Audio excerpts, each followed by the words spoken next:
Doutor, eu vou fazer a primeira pergunta. Primeiro, como é que o senhor foi parar nesse assunto do impeachment na defesa do presidente Augusto Melo? Ouvi falar que foram dois amigos, eu quero tirar até essa dúvida, né, para a gente não ficar falando por alto aqui, pelo que a gente lê por aí. Dois amigos altruístas, bondosos, que contrataram o senhor, que é um dos maiores advogados do país, para defender o presidente Augusto Melo, e já colar a pergunta: por que o senhor acha que não deve existir a votação de hoje, por favor?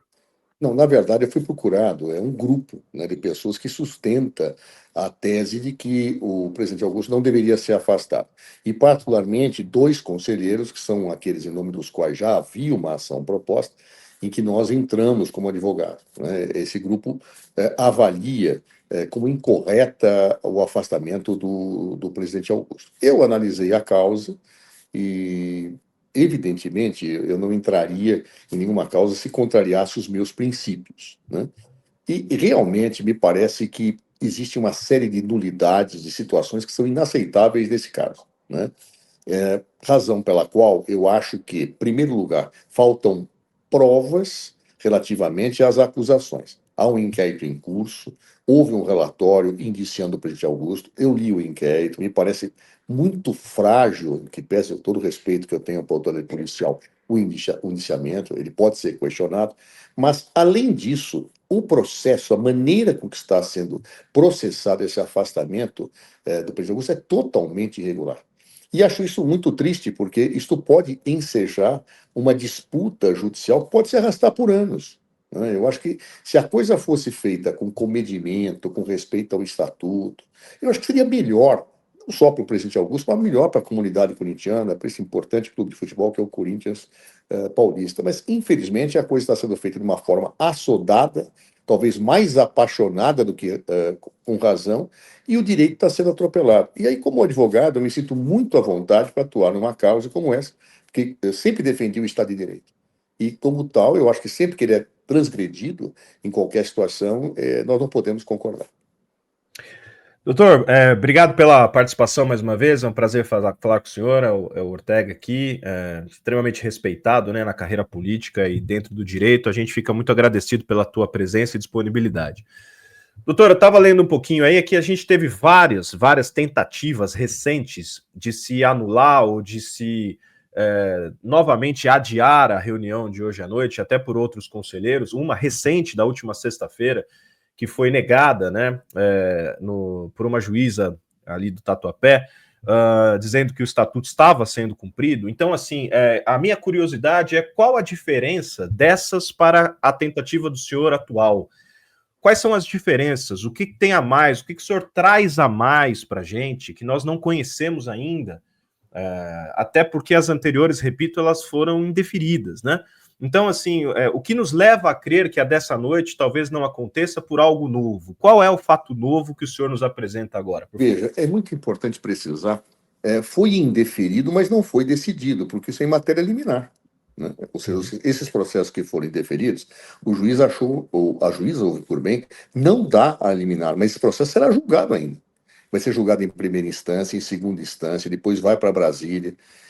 O Augusto tem 1 ano e meio que ele tem à disposição, como ele se acha injustiçado legitimamente, ele vai continuar com essas ações até elas serem julgadas. Então, esse é o primeiro degrau de uma discussão jurídica que terá vários degraus daqui para frente. Nessa que eu estou participando neste momento, ela tem um enfoque que não foi colocado nas outras, porque são muitas causas de nulidade e talvez hoje outras sejam produzidas nessa reunião.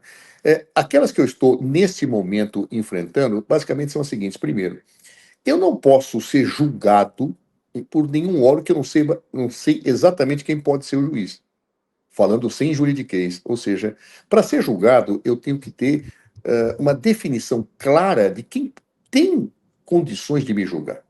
E isso não está claro. Por quê?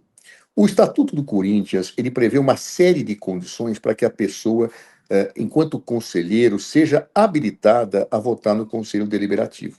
Ela não pode ter faltado, ela não tem uma série de exigências. E há informações que cerca de 80 desses conselheiros não teriam condições de votar. Então, esta é a primeira delas. Tem se insistido muito ao presidente Romeu Tuma, que é uma pessoa que eu prezo, tenho uma excelente relação pessoal com ele, mas tem se insistido muito que ele divulgue a lista daqueles que estão habilitados. E ele não faz isso. Eu não entendo a razão, porque eu tenho que saber quem é que vai votar, quem é que pode votar, até para controlar a lisura do procedimento de votação. Isso não só da parte da defesa do presidente Augusto, mas da parte dos conselheiros também. Agora, na medida que não se divulga e se convocam todos os conselheiros, a impressão que se dá é que todo mundo pode votar e não é verdade. Se pessoas que não tiverem condições de votar votarem, como foi e aconteceu da primeira parte dessa decisão, haverá nulidade total. Ele tem que divulgar previamente. Então, esse é um ponto que me parece muito delicado, né? Segundo ponto que nós estamos invocando agora. Há uma decisão do Conselho de Ética que parece que é notória, né, em que se questiona algumas atitudes, inclusive do presidente Romeu Tuma Júnior, neste processo, e o Conselho de Ética decidiu por afastá-lo. Isso já faz um mês, já é notório. Então, em tese, o presidente Romeu Tuma Júnior não poderia ter convocado esta reunião, ele não poderia presidi-la, e isso é nulo. Porque se ele está afastado por decisão do Conselho de Ética, não poderia ser ele que faz isso. Então, essas são apenas duas situações que eu coloco para vocês que estão, nesse momento, sendo colocadas. Mas há outras, há muitas outras. Uma delas, que é aquela que mais me espanta, quero dizer francamente, diz respeito ao chamado, aquilo que vou falar em juridiquês para explicar, contraditório e ampla defesa. O que é isso? Quando eu sou acusado de alguma coisa, eu tenho que ter direito de me defender da forma mais ampla possível.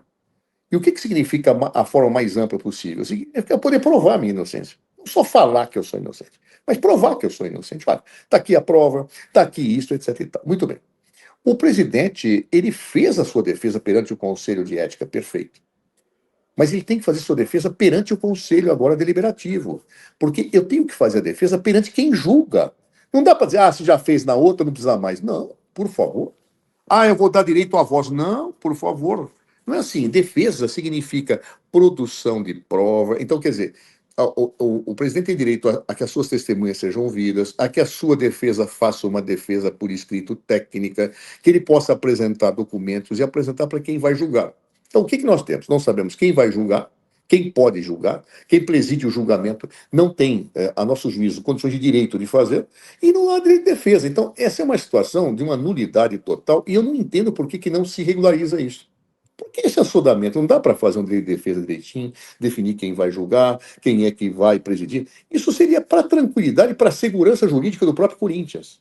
Claro? Mas, infelizmente, a coisa está sendo tocada num plano mais passional do que racional, o que vai ensejar uma guerra jurídica pelos próximos tempos, o que acho péssimo por Corinthians, enquanto uma entidade que merece todo o nosso apreço, todo o nosso carinho.